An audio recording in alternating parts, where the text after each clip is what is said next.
Jadi jemaah yang dimuliakan Allah Subhanahu wa taala. Nah, ibadah itu apa? Al-Qur'an kan memerintahkan tuh.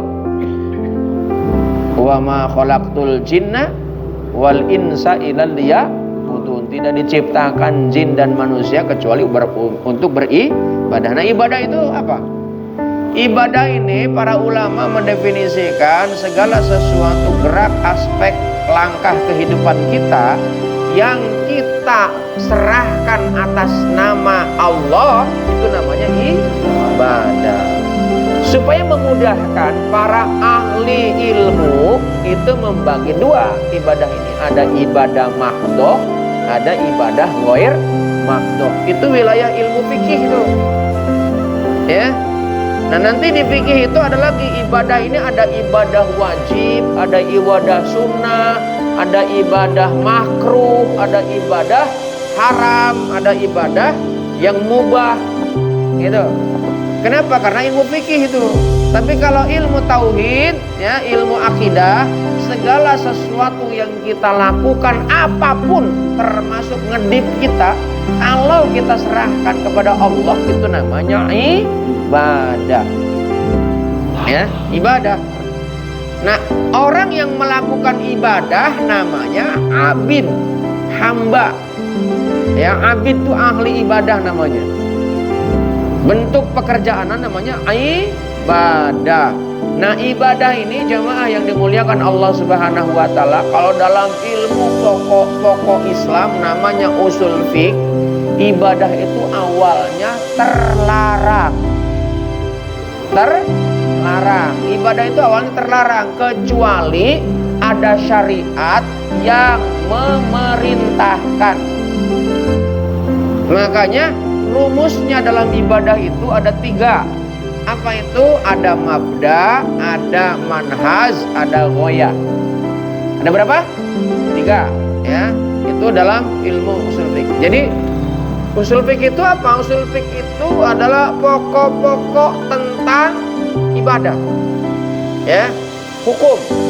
Ya, pokok-pokok tentang hukum. Jadi apa itu mabda? Mabda itu dasar, Pak. Ada dasar rujukannya. Sholat, ibadah bukan?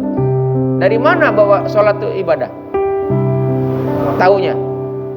Karena ada perintah aqimis sholah wa atuz zakah warka'u ma'ar raki'in. Itu ada di mana tuh?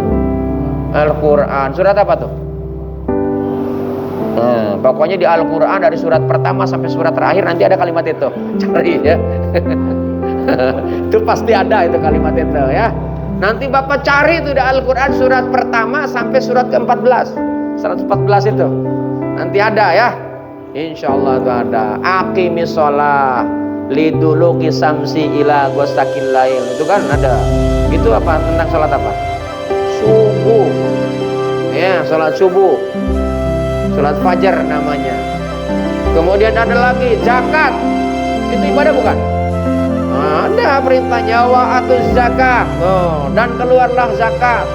Kemudian berbakti kepada orang tua, ibadah bukan? Ada, namanya apa? Birrul walidain. Itu dalam Al-Quran itu ada juga. Jadi semua apapun yang kita lakukan kalau ada rujukannya, ada dasar perintahnya, maka itu kategori ibadah. Nanti belajar tuh ilmu alat, ilmu nahwu. Segala sesuatu ya, kalau dalam ilmu bahasa Arab itu segala sesuatu ini kaitan dengan hukum nanti yang mengandung unsur perintah, namanya fi'il amar, maka itu wajib hukumnya untuk dijalankan. Jadi kalau ada kalimat perintah wajib untuk dijalankan. Kayak contoh akimi, itu asal katanya dari koma, berdiri ya. Tapi ini kalau perintah akimi, maka dirikanlah. Siapa yang merintah? Allah. Maka ketika Allah memerintahkan, wajib dijalankan. Nah, belajar ilmu fikih. Kalau wajib itu dijalankan dapat pahala, ditinggalkan berdosa. Itu ilmu fikih namanya. Ya. Jadi belajarnya bukan hanya satu sisi saja. Ada pelajaran-pelajaran lain ya di masjid ini. Ada kan kajian fikih kan? Ada fikih, ada tauhid, ya, akidah, Nah, baru nanti belajar sejarah, ada kemudian belajar akhlak. Nah, kemudian apa lagi? Belajar tentang yang mendukungnya, itu Al-Qur'an dan hadis, ya. Ulumul Qur'an, ulumul hadis. Ya, ilmu Quran dan ilmu hadis. Ulumul Quran itu termasuk bagaimana cara bacanya, itu namanya tajwid dan makhraj. Baru kemudian ngebahas tentang asbabul nuzulnya, ya. Kemudian membahas tentang sejarahnya, membahas tentang kandungan isinya, namanya ulumul Quran. Ya. Hadis juga demikian, ada asbabul wurudnya. Ya, kemudian kenapa itu keluar kalimat itu, kenapa ada muncul kalimat itu namanya asbabul wurud. Kalau hadis itu asbabul wurud, kalau Al-Qur'an namanya asbabun nuzul, turunnya. Itu ulumul Qur'an. Nah, jamaah yang dimuliakan Allah Subhanahu wa taala, maka untuk bisa kita beribadah secara baik dan benar, banyak aspek tuh yang harus kita pelajari. Jangan kita main sholat aja. Kalau nggak pakai ilmu, bisa-bisa nih evaluasi nih, bisa-bisa sholat kita udah capek nggak dapat apa-apa, ya, udah capek nggak dapat apa-apa. Terus apa untungnya? Nggak ada, rugi dong. Nah, gitu kan. Udah capek-capek, bangun tengah malam, ya kan? Lagi menggigil dingin, kita tetap sholat, tapi nggak dapat apa-apa, imbalannya rugi dong. Ya kan? Supaya nggak rugi, maka kita harus evaluasi ibadah kita. Karena kata baginda Nabi, ada orang yang sholat 80 tahun, itu hadis tuh, ya, sudah sholat 80 tahun tapi di hadapan Allah 0. Ada nggak yang 80 tahun di sini?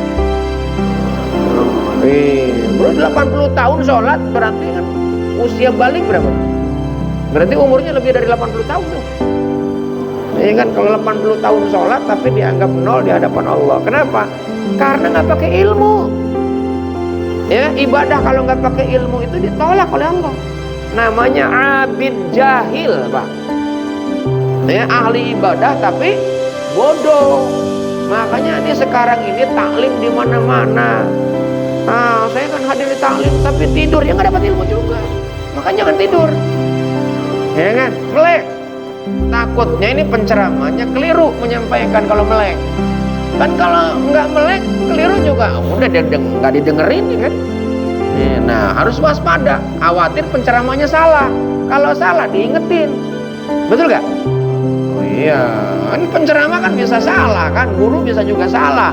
Kalau salah diingetin. Nah, tentu ketika kita nih ingin mendapatkan kebaikan, memang kata Allah, wa tawasau bil haq wa tawasau bis sabr. Tujuannya untuk apa? Supaya nggak rugi. Karena wal asri innal insana lafi khusr. Kita nih rugi nih. Supaya nggak rugi, jangan tidur. Setuju? Melek dong, melek.